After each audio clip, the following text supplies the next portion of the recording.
Hey everyone, driving out in the garden again, just playing around, and I've got this guy pruned back. And what this one is a hybrid tomato. It's a determinant, but it's my slicer tomato.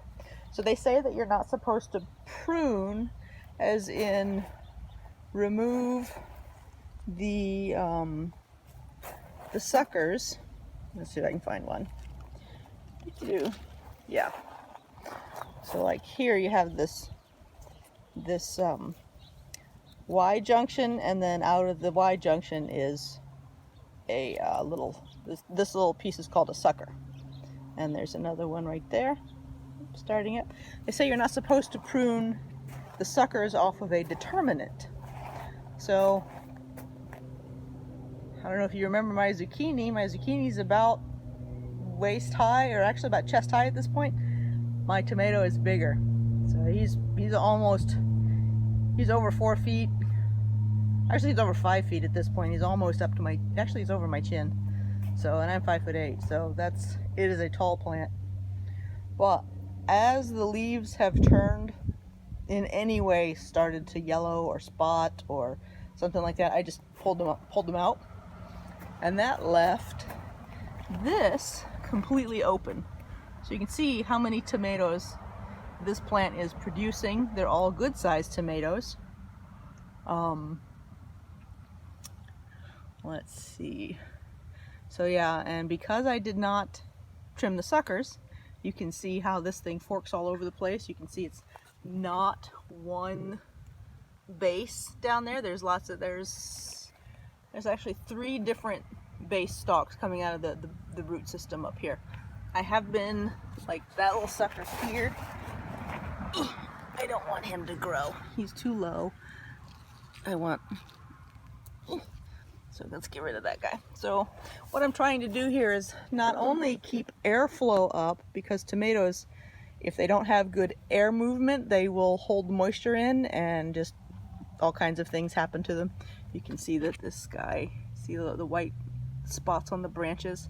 So he's gotten something, but the plant is still alive because I've been pulling off the dying leaves, the leaf clusters. Like this right here is a full leaf cluster, so I go all the way up to where it joins the base, and if I wanted to get rid of this one, I would go all the way up here and cut it.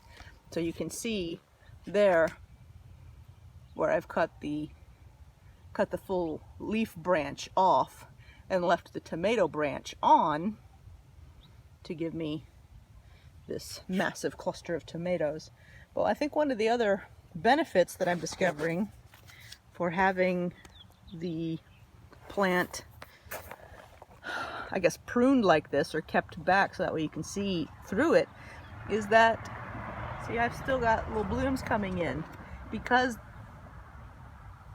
I've been keeping it trimmed back specifically with the goal of making sure that there's plenty of airflow in there, through there. The pollinators can find all these little flowers, and so I just keep getting more and more tomatoes. So I'm gonna have a lot of tomato sandwiches, I'll tell you. Yep.